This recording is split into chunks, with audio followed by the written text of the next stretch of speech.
All right, folks, it's Steve from the Nerd Cantina again, and today I'm going to try to give you my thoughts on the new Amazon Prime series, The Boys. Just for everybody to know, I've been waiting for this for a long time. You can see the comic book shelf behind me. These are all my prized possessions, and if I turn real quick and reach over my shoulder, you will see issue number one, first printing, 2006, read once and put in plastic and never touched again. I knew this was going to be big. Didn't know it was going to take this long for someone to adapt it. Really appreciate Jeff Bezos and Seth Rogen putting this out there for everybody. It's a great story. If you get a chance to watch the TV show and you haven't read the original material, read the original material. It's a little different. It's a little more graphic. They can't do everything they did in this book on TV. And I don't know if you'd really want them to tell you the truth. The imaginary images I have in my head are good enough. I don't need to see actual physical portrayals of that. To get into the TV show is phenomenal. Great cast. Keith Urban plays Billy Butcher. Anthony Starr plays Homelander, who does a phenomenal job of playing a pretty complex character. Elizabeth Shue's in it. She plays one of the main corporate heads. Couldn't help but every time I seen her, I just wanted to tell her she can't leave without playing the blues. But that's just my old ass. Simon Pegg is in it, but he plays a minor role. But it is kind of cool that he's in it because if you look back at that comic, the main character did resemble a lot like a younger Simon Pegg. So the fact that they brought him in to play a minor role was kind of cool. So what The Boys is a pretty realistic take on what the world would be like if there was actual superheroes. Now, Marvel, DC, they can get dark at times, but none of them actually portray a reality that you would actually see if superheroes were real. Movies like Brightburn taking it a really dark, horrific. This plays somewhere right in the middle, right in that sweet spot of like, yeah, no, this is exactly how it would be. You have heroes stuck in hashtag Me Too moments. You get to see what the cost of fame does to a lot of these superheroes. The duality of their lives in the public eye, and then what their life is really like behind closed doors. It has a great conspiracy that plays out throughout the entire season. I'm not going to try to give anything away. I do like to do all my reviews pretty spoiler free, even though this being a long TV show and a lot of people get to binge watch it. I might talk about some details, but I don't want to give anything too far away.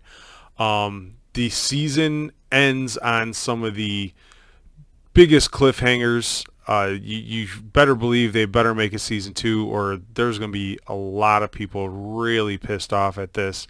But for the most part, this is a phenomenal show. If you're a little tired of the superhero genre, which I know a lot of people are, we got a lot of Marvel movies, DC movies come out. We are beating the superhero genre to death right now.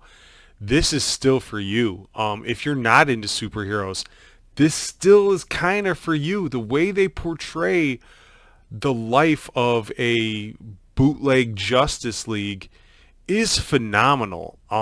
These characters aren't the golden boys you'd see. A lot of them are portrayed as what you would think is the villains, but life is a lot more complex than heroes and villains. You get to see that in this kind of grand scale of superheroes. You imagine if some of the people you know were given Superman powers. They wouldn't just be saving cats out of trees and taking bullets from bank robbers. You know, they probably behind closed doors when you're at your keg party be doing some pretty ruthless and savage shit. Like let's be real here. The whole way society reacts to them.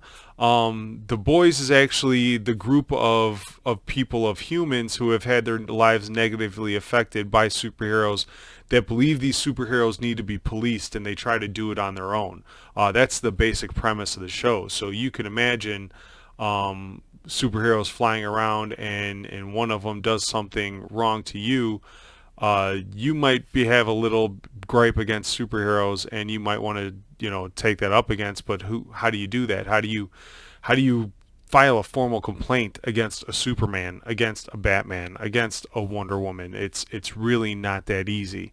The fact that they play a lot of corporate aspects into this with sponsorships, hitting target demographics, and everything that we know that goes on in society. We see what happens to Instagram models, to people that hit a certain level of fame. You lose a certain sense of reality.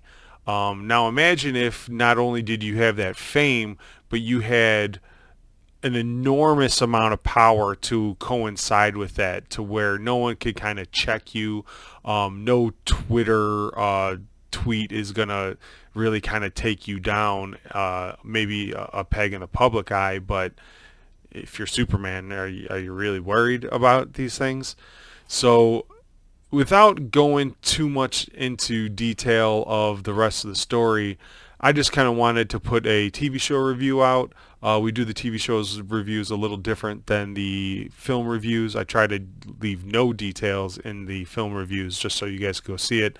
I feel like I kind of needed to dive into a little bit of the details of The Boys, just to get you guys to watch it. But it's on Amazon Prime.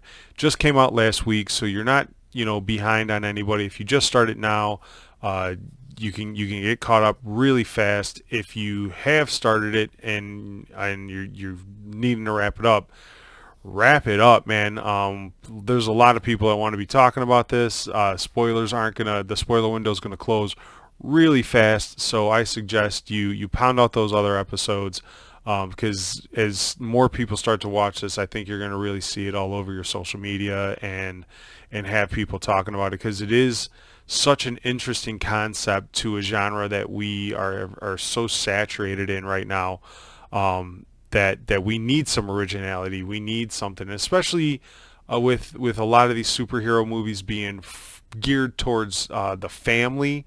This is for adults, and being a grown-ass man, I do like to hear grown-ass man stories. So they did a great job in portraying this. I highly recommend it to everybody, and go check it out.